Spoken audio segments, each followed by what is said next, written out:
Halo, Assalamualaikum warahmatullahi wabarakatuh. Welcome back to Mariam Asyari Channel and welcome back to segmen Basi alias Bahas di sini. Sebelum masuk ke pembahasan kali ini, jangan lupa untuk like, comment, share, dan subscribe ya, agar kita makin semangat menyuguhkan video-video menarik lainnya. Kalau begitu, yuk langsung saja kita masuk ke pembahasan segmen Basi alias Bahas di sini. Bandung terkenal akan keindahan alam dan kelezatan kulinernya. Selain itu, kota ini juga memiliki jejak sejarah yang menarik dan bertransformasi menjadi destinasi wisata seperti sejarah Gua Belanda Bandung. Dikutip dari smartcity.bandung.go.id, Gua Belanda ini dimanfaatkan pada saat Indonesia masih dalam jajahan Belanda dan Jepang. Gua berjarak kurang lebih 1 kilometer dari pintu gerbang Taman Hutan Raya Insinyur Haji Juanda melalui gerbang Dago Pakar. Pada masa penjajahan Belanda, Belanda membangun berbagai infrastruktur di berbagai wilayah, termasuk di kota Bandung. Salah satunya adalah pembangunan gua-gua buatan manusia. Gua Belanda dibangun pada tahun 1923 sebagai tempat penyimpanan dan perlindungan saat terjadi serangan udara atau serangan militer. Gua ini berfungsi sebagai tempat perlindungan bagi warga sipil dan personil militer Belanda. Lokasi yang strategis di Pegunungan Dago menjadikannya tempat yang aman dari ancaman serangan. Pembangunan Gua Belanda Bandung melibatkan pekerjaan berat dan keterampilan teknik. Metode konstruksi dengan peledakan dan pemahatan batu diterapkan untuk membentuk ruang-ruang gua. Dinding gua ini kemudian dilapisi dengan beton untuk menjaga kekokohan dan keamanannya. Setelah Indonesia merdeka pada tahun 1945, Gua Belanda Bandung tetap ada dan masih berdiri sampai saat ini.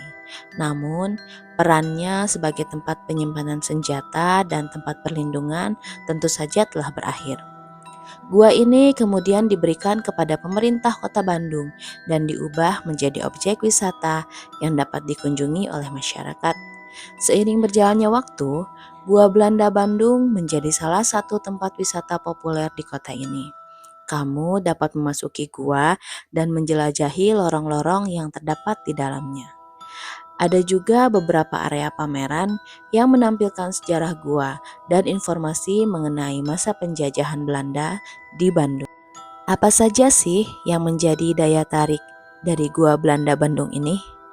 Yuk kita bahas. Yang pertama, sejarah dan arsitektur. Gua Belanda memiliki nilai sejarah yang tinggi karena merupakan peninggalan masa penjajahan Belanda di Indonesia. Kamu dapat melihat sendiri struktur gua yang dibangun dengan teknik konstruksi yang canggih pada zamannya.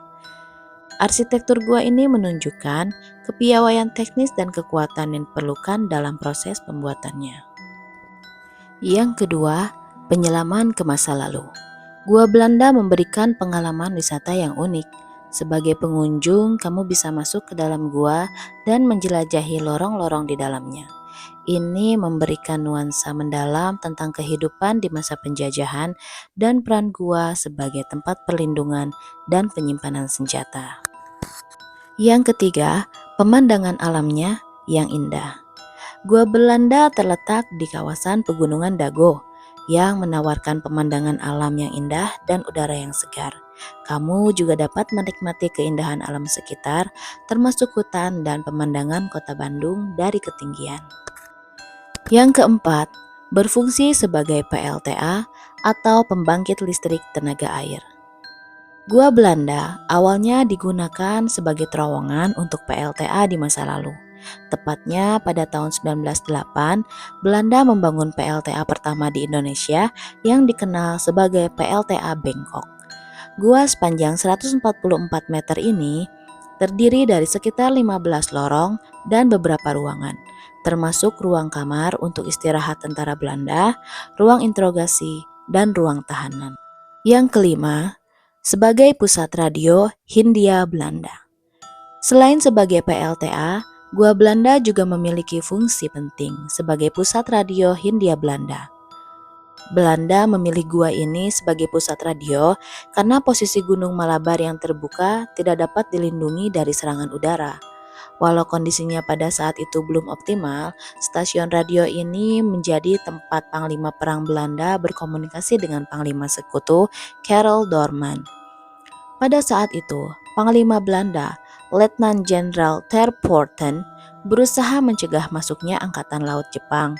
Namun, koordinasi tersebut gagal dan pasukan Jepang berhasil mendarat di bawah komando Letnan Hitoshi Imamura. Yang keenam, pintu-pintu tua. Meskipun gua Belanda terlihat lembab, masih terdapat beberapa pintu yang kokoh berdiri dan kamu dapat melihatnya langsung saat hendak memasuki gua. Pintu-pintu tua di Gua Belanda adalah saksi bisu dari masa penjajahan Belanda di Indonesia, menunjukkan keindahan dan keunikannya. Selain sejarah Gua Belanda yang menarik untuk dibahas, di baliknya ada misteri-misteri yang terkait dengan Gua Belanda ini. Apa saja sih misterinya? Yuk kita bahas di sini. Masyarakat Bandung memiliki berbagai cerita dan kesan tentang Gua Belanda. Beberapa kesan yang paling menonjol adalah kesan mistis dan angker yang terkait dengan sejarahnya sebagai tempat kerja paksa dan lokasi pembuangan jenazah, serta mitos larangan menyebutkan kata lada di dalam gua. Gua Belanda yang gelap dan lembab dengan lorong-lorong yang panjang menciptakan suasana yang menyeramkan dan mistis bagi sebagian pengunjung. Ada cerita yang beredar bahwa gua ini dihuni oleh makhluk halus atau arwah penasaran. Salah satu mitos yang terkenal adalah larangan menyebutkan kata lada di dalam gua. Karena dipercaya bisa memicu kejadian mistis. Beberapa pengunjung mengaku pernah mendengar suara-suara aneh, merasakan sentuhan tak kasat mata, atau bahkan melihat penampakan menyeramkan setelah mengucapkan kata lada di dalam gua. Sejarah gua yang berkaitan dengan kerja paksa dan pembuangan jenazah pekerja yang meninggal menambah kesan mistis dan horor pada tempat ini. Ada juga cerita tentang penampakan hantu prajurit zaman dulu yang sering terlihat di dalam gua. Penampakan ini dipercaya sebagai arwah para tentara yang pernah bertugas di gua tersebut. Selain penampakan, beberapa pengunjung juga mengaku pernah mendengar suara-suara aneh di dalam gua, seperti suara langkah kaki atau bisikan. Beberapa juga merasakan perasaan aneh atau merinding saat berada di dalam gua. Namun, penting untuk dicatat bahwa mitos-mitos ini hanyalah sebatas kepercayaan atau cerita yang beredar di kalangan masyarakat. Tidak ada bukti ilmiah yang mendukung klaim-klaim tersebut. Jadi bagaimana? Apakah kamu berminat untuk berkunjung ke Gua Belanda Bandung? Di sini, kamu bisa mempelajari sejarah sekaligus menikmati keindahan alam yang ada di tempat ini. Kalau gitu, sampai situ aja ya pembahasan di episode Basi kali ini. Terima kasih sudah menonton video ini. Sampai jumpa di episode-episode selanjutnya. Assalamualaikum warahmatullahi wabarakatuh.